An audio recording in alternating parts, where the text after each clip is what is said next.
Do you push your body to its limits? Do you rest when you feel fatigue? Do you pay attention to how you respond to certain foods? This is Soul Mechanics, practical tune-ups to be a healthy human, and I'm your host, Kate Foley. Our bodies are lifetime companions. They carry us everywhere we go and everywhere we don't go. They sit, stand, run, bend, stretch, walk, and 100 other positions for long periods of time with relatively no complaints. We are a symphony of perfectly timed organic mechanisms, squeezing, expanding, pulsing, rising, flowing, contracting, and always moving. We have an ever-present, loyal partner in our bodies. Even an injured, chronically ill body is a loyal companion. Our bodies are always seeking balance. At times, this can feel like a war. Sometimes what is happening in our brains isn't congruent with what is happening in our bodies. At other times, our bodies have implemented a healing process, which may feel uncomfortable and unproductive, but that's because it's trying to get us to rest, or to eat more simply, or to hydrate, or 100 other things. If you think finding the love of your life should be a top priority, I'm going to point you in a different direction. Your body is the love of your life. If you don't love your body and treat your body with respect, I seriously doubt that you'll treat your love interest with respect. Or you'll treat your love interest with the same amount of respect that you treat your body. If you can't say no to something like extra cream and extra sugar in your coffee day after day, knowing that this will cause you pain, or a drop in your mood, or a spike in your blood sugar, why would you expect your body to respond well to an infection, or even cancer? A drop in your mood or energy level is the #1 indicator that something you're doing isn't working well. Maybe it's not your diet. Maybe it's your attitude. Or maybe you can't stop working. Or maybe you won't rest. Maybe you need to help everyone in your life, but you won't help yourself. Fatigue is #1. Listen to your fatigue. This is your body speaking to you. When the love of your life asks you to listen, you listen. When the love of your life asks you to rest, you rest. When the love of my life asks me for something, I'm obliged to give it. Why wouldn't I buy the very best food and the very best herbs to put in my body? Why wouldn't I want to drink very clean water?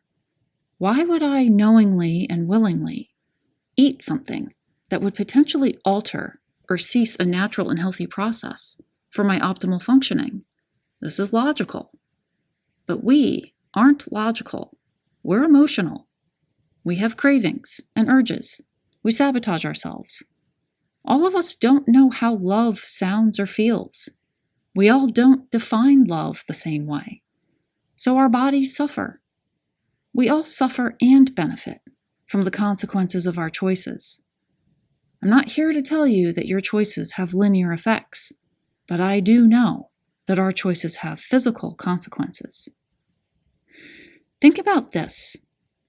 What if we were off-planet aliens who inhabit human bodies, live out our lives, and then dispose of them when they become old and decrepit? We take off to our spaceships and look back, appreciating the experience. But what about these human bodies? Don't they deserve some respect and admiration? Our bodies don't decide to get up and punch someone in the face. Our bodies aren't the ones jumping off bridges or consuming so much alcohol that we erode our stomach linings. Our bodies don't do. They are. They are incredibly resilient. Our bodies are brilliantly engineered. We are desecrating sacred sites when we don't care for our bodies. We hear it constantly from research articles in the news as well as our healthcare practitioners. But do we really understand what we're doing when we eat a candy bar, or drink 2 bottles of wine, or eat steak every day? I'm not pointing this out because I'm perfect. Believe me, I love my salt and fat. I love potato chips. I could eat salt and fat all day long. I'm merely suggesting a pause to reflect. Our bodies are not our enemies. Remember this when your body doesn't perform the way you expect. Think about all the ways we push our bodies to do things we want them to do. In our hearts, we know the things we eat or drink or act upon are harming our bodies, yet we continue to do so. If we think our bodies like we think of as our dogs or cats, would you do this to your dog or cat? Probably not. If you did, you might be considered abusive. So why do we continue to abuse our bodies? And I'm not limiting this to food. In the past, I've overtrained for marathons and injured myself to the point where recovery took years. That's abusive. I've spent hours in the yard trying to accomplish clearing an area of brush and debris when my right hip flexor was screaming at me to stop. That's abusive. I was raised to ignore my body's alarms. My father was in the Special Forces in the Navy. I've witnessed him push his body to his limits over and over and over again throughout my life. This served him well, and it's also been a detriment to his health. Throughout my childhood, my father insisted that my brothers and I exercise and push our bodies to the limits. So I've been a runner since I was 5 years old. My father drilled into my head that when I'm running, I should ignore my body's signals that it's in trouble. My brothers and I have an ongoing joke that if I didn't vomit, I didn't work hard enough. This is a bit extreme, but most of us have the notion that we need to be productive. We need to, quote unquote, keep going, to push past our discomforts for success. This is a very Western mentality, and it works well for ambition and material success. And although it is admirable to push past physical limits to accomplish personal goals and deep longings at times, this isn't an attitude for daily living. We can't push our bodies to the limits every hour of every day. I'm not just talking about athleticism here. I'm talking about our attitudes toward our bodies. Is this a master and servant relationship? Do our bodies perform because we desire something from them? When we're faced with an injury or an illness, or maybe our body is just simply fatigued, how do you respond to this? What about if you've been skipping breakfast and drinking several cups of coffee for 15 years straight, working 10-hour days, perpetually dehydrated, inhaling the sandwich you ate in your car for dinner, followed by relaxing at night with a drink or two of alcohol, and maybe sleeping restfully, maybe not. One day you wake up and you don't feel so rested. The coffee isn't doing what it used to. You begin to develop digestion issues, maybe an acid reflux type of scenario, or maybe your digestion is sluggish and you have a full bloated feeling every time you eat. This goes on for several months. Your skin is dry, your hair is thinner and dull. Your thoughts begin to turn darker. You don't have the energy to go out with your friends on the weekends anymore. Work seems unappealing. You look around and you see pain and anguish in the world, everywhere. You begin to cry before falling asleep at night. You wake up every morning wiping the crust out from your eyes, and they burn. The D word starts to roll around in your head. Depression. You feel like you could sleep for a year and still not feel rested. You make an appointment with your doctor. Your doctor tells you, "Well, your blood work looks fine, but here's a prescription for some antidepressants and a proton pump inhibitor for that acid reflux." Now, you're on 2 long-term medications that are difficult to stop taking. You aren't crying anymore, but you don't feel much either. You don't see pain and anguish everywhere, but you also just don't see much of anything. You're kind of numb. This story is not a fabrication. This is a common story that I hear from people who come to see me in my practice. What do you think is going on here? I'm not going to tell you what I think is happening. This isn't even a complete picture of this person's story. There are many other factors leading to this outcome, but this is very common.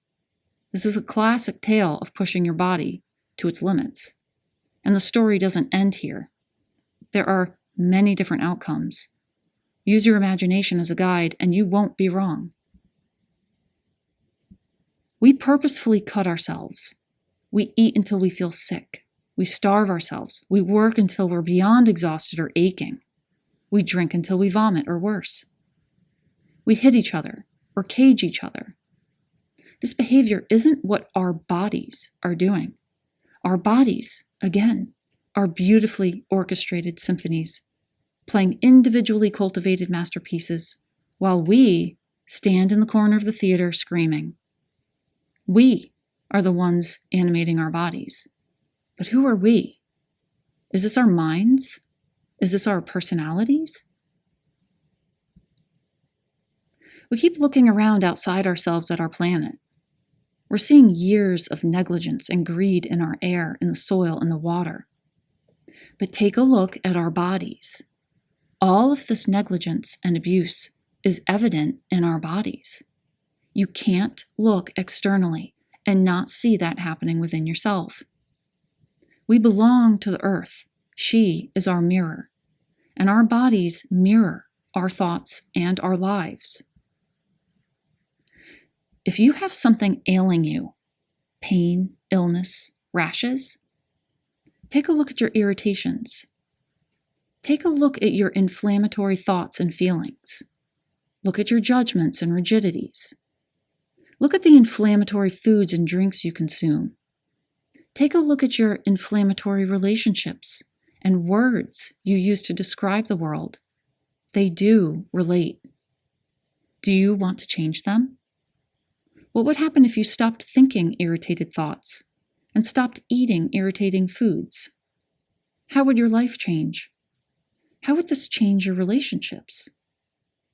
If you're frustrated with your body, consider all the ways you participate. Do you ever appreciate your body for all the years it has cared for you? Do you ever think about all the expectations we place on these very magnificent organisms we inhabit? Perhaps today, take a minute, look in the mirror, sit quietly, tune in. Place your hand on your heart and thank your body for everything it accomplishes in seconds. We are beautifully orchestrated masterpieces, even in illness and despair. It's worth a minute to appreciate. This is Kate Foley. Thank you for listening.